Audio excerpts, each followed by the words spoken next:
नमस्कार दोस्तों, मैं हूं आपकी आज की होस्ट और दोस्त आरजे कीर्ति। आज का हमारा विषय है रूढ़िवादी जंजीरों से आज़ादी की ओर। इतने साल हो गए देश को आज़ाद हुए, पर रूढ़िवादी सोच से लोग आज भी आज़ाद नहीं हो पाए।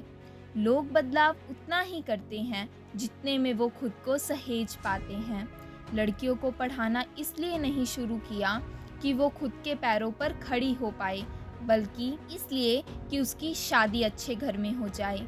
नौकरी सिर्फ इसलिए नहीं करने देते कि वो इंडिपेंडेंट बन रही है, बल्कि इसलिए कि 4 पैसे कमाकर घर के खर्चों में हाथ बटा रही है। कहने को पढ़ी लिखी बहू चाहिए, पर उस पढ़ी लिखी बहू की सोच को स्वीकार नहीं कर पाते। स्मार्टफोन चाहिए, पर स्मार्ट सोच नहीं।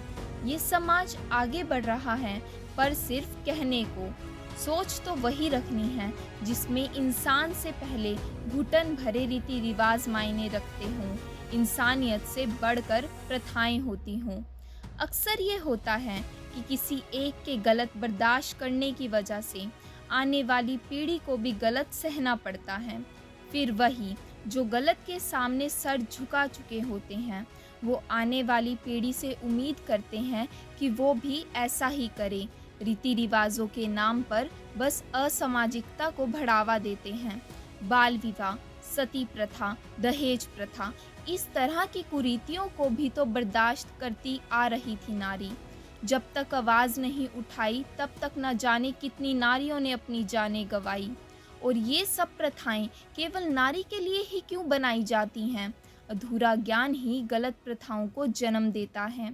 किसी से पूछें कि क्यों करना है ऐसा, तो जवाब आता है, सदियों से यही तो होता आया है। पर किसी के पास कोई तर्क नहीं मिल पाता। अपने कल्चर से जुड़े रहना अच्छा है, लेकिन कल्चर जब पैरों की बेड़ियां बन जाए तो घुटन होने लगती है। कोई बगावत भी तभी करता है जब उसे आज़ादी चाहिए हो। फिर होता वही है, या तो लड़कियां बागी बन जाती हैं या अपनी किस्मत समझकर सब स्वीकार कर लेती हैं। बागी बन चुकी महिलाएं समाज में जी तो लेती हैं, पर उनका बहिष्कार कर दिया जाता है। और जो सब स्वीकार कर चुकी हैं, उन्हें समाज तो स्वीकार करता है, लेकिन वो घुट घुट कर अपना जीवन बिता देती हैं। चाहे कुछ भी हो, बस अंत में इतना ही समझ आता है, खुद के लिए खुद की आवाज़ उठानी पड़ती है। किसी का इंतज़ार मत करो, अपनी लड़ाई खुद लड़ो। अभी के लिए बस इतना ही। जुड़े रहिए रेडियो प्रेरणा के साथ।